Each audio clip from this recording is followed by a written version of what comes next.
I'm here to tell you our story, and the community needs to decide whether this is right for you or not right for you, because it's a lot of cities have looked at it and they've made different choices at different places. So I'm going to walk you through our story.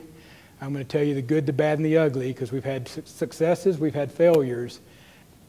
Why was Progress not given another franchise? They kind of took the, if you want to call it the 800-pound gorilla approach, and they gave us a franchise agreement that says take it or leave it.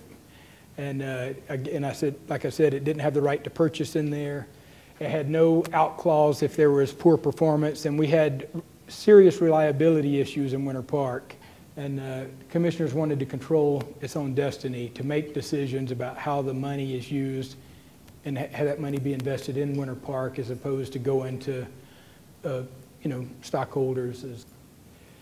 What do we see as the benefits? The local control and accountability. When you're on your own system, in our case, we have commission meetings every other Monday night.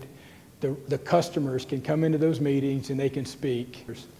If you own your own system and there's a profit, you can do what you want to with that. You can lower rates, you can invest it back in your community, you can transfer it to the general fund, but it's a community decision. We did have several obstacles. One is we didn't have a roadmap. It hadn't been done in Florida since the 40s. We had several legal challenges, the first of which was that Progress Energy said that right to purchase that we had in our franchise didn't mean we had the right to purchase. And so we had to go to court to get a judge to say, yep, that's what it means. But that took several months and cost a lot of money to get there, but the courts, of course, did agree with us. The other legal challenge was over the franchise fee. They said, if you let this franchise expire, we're going to discontinue paying the franchise fee. And they did. And they stopped remitting it. So we had to go to court to get the courts to say, yes, you're still in the rights of way. The city's still maintaining those rights of way for your benefit. You still have to pay the fee. And so the lower court ruled that. They appealed to the 5th District Court of Appeals. They agreed with the lower court. It went to the Florida Supreme Court, and the Florida Supreme Court also agreed with us. But that took, almost a year to fight that battle. We spent in the neighborhood of $3 million, and that's big for a city our size, $3 million in legal fees, consulting fees to get all the way through the legal battles, through arbitration, and up to a signed contract. So and it took 5 years to get there. So it was long and it was expensive. They were absolutely right. The city's too small, so size is really not an issue. City doesn't know how to run an electric utility. We didn't know how to run one. We hired people that knew how to run electric utilities.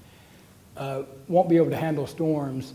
This is actually where I think we excel. They do have a lot more employees than we do, but every electric utility across the country relies on each other in a time of disaster. The other thing they said is our rates will go up. Well, everybody's rates have gone up since 2005 when we took it over, but we actually mirrored Progress Energy's rates for the first 4 years. If they raised their rates, we raised ours. If they lowered their rates, we lowered ours. But when they tell you it's risky, this is really the only risky piece, is how are you going to deal with the fuel? And I know that's really the reason, a lot of the reason this community is even talking about it is because you want to buy energy a different way. They said taxes will subsidize the system. That's not true. Certainly, the taxes have not gone up as a result of us buying the utility. In fact, our taxes have gone down since that time. They said we'd have to buy power at the marginal cost. Well, that's not true. We went out to bid and we got it at the embedded cost, the average cost. They said our feasibility study is wrong, and I think the next slide is about our feasibility study. Our first feasibility study was done by a company called Black & Veatch, a big national engineering firm, and they said the purchase price would be about $15.8 million for the poles and wires, and that if there's going concern, it's going to be somewhere between 0 and 12.7 million, and if for stranded costs, it'll be somewhere between 0 and 21.8 million. But they made the argument that there should be neither of those. The arbitrators later awarded going concern. Stranded cost, what that is they built, in this case Excel built, generation capacity expecting to serve the city of Boulder. And that cost millions of dollars. And their argument is that if all of a sudden you go away, and if you're 10% of their load, they've now got 10% excess capacity that they built thinking you're going to be here, and they deserve to be paid for that. Our consultant and attorneys argued that there shouldn't be stranded costs in Winter Park because you had a right to purchase, so they didn't have a reasonable expectation to serve you after January 2001 because you had the right to purchase, and you've been telling them you were going to do it. They issued the arbitration award in May, setting the overall price at $42.3 million. So our consultant was low, their consultant was high, and it was somewhere in the middle. And this is the breakdown of what that was. And so what we did next is our commission said, and we talked about whether or not to fight stranded costs, and we decided not to fight it because we had another feasibility study done using the $42.3 million number, and it showed that the math still worked. And so our commission said, we don't want to fight anymore, let's do this thing. So we scheduled this referendum and began the political battle, and Progress Energy formed a political action committee called Winter Park Taxpayers Against Government-Owned Electric. Obviously, very smart. They're playing on the words that people hate, taxes, government, all those evil things in our lives. They spent, the PAC raised $523,750. $523,000 came from Progress Energy and $750 from taxpayers. And I heard a lot of people, and not enough to swing the vote, but I heard a lot of people say that frosted them so much, seeing how much they spent to keep this, that they helped them decide how to vote. And ultimately, 69% of the residents that voted in favor of the purchase. It was a hard-fought battle, and it's easy to back down when you have this constant pressure. We had very good attorneys, very good consultants. They were expensive, but they knew what they were doing. And like Boulder, we have a very educated community, and they weren't easily intimidated. The other big piece and an issue we chose to use contractual services is the poles and wires maintenance. And we kind of did it for political reasons to offset that fight of you don't know what you're doing. We said, no, we're going to hire somebody that knows what they're doing. So we did a national bid, and we hired a company called Inco Utility Services. We signed a 12-year contract with them. They do all of our capital work, all of our maintenance work, under the direction of a city employee, which is our utility director. We made mistakes, and a lot of them.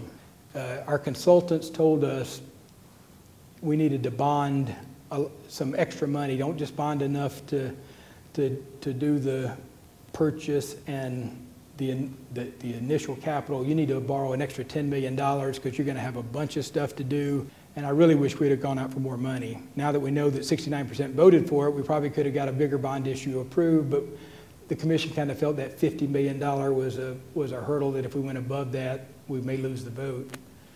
I think we should have challenged stranded cost. Once we knew Progress Energy was going to be a provider, they really didn't have anything stranded. And so that $10.7 million, I think we could have won. Again, I'm an accountant, not an attorney. Our rates have remained competitive, and our finances are now stable. We had a rough patch with our bonds. In 2008, we were put on negative watch by the rating agencies. This past year, they upgraded us from a two-step increase from A to AA minus. And that's the best independent rating of whether you're succeeding right there. We're trimming the trees more frequently, but less obtrusively. And the reliability has just improved drastically. When we took it over, the average customer was having 22 momentaries a year, and we've got that down to 1.36 per year. I'll talk about the financials. we took it over in '05, so we had a partial year. It was a 4-month year. Lost money in '06. '07, we turned our first profit. Thought, great, we've turned the corner, this is great. And then '08 came, and we had the fuel issue I talked about and the interest issue I talked about, and we lost $5.3 million. '09, and we turned a $2.4 million profit in '09, and in the first 9 months of this fiscal year, we're at $1.6 million profit, with the summer months yet to come, which is where our big revenue months are. So, in summary, has Winter Park been successful? Obviously, it depends on how you define success, but I certainly feel like we've been successful. Are we glad we did it? Absolutely. Was it hard? It was very, very hard. It was not an easy task. Have we had failures? We have certainly had failures, and I tried to highlight those for you. The key is hiring good people, good consultants. Be willing to adjust your strategies as you go. Is it right for Boulder? That's for you to decide. It's certainly worth at least looking at, but whether it's right for you is something this community, after a lot of deliberation, will decide. And with that, I'd be glad to answer any questions you have.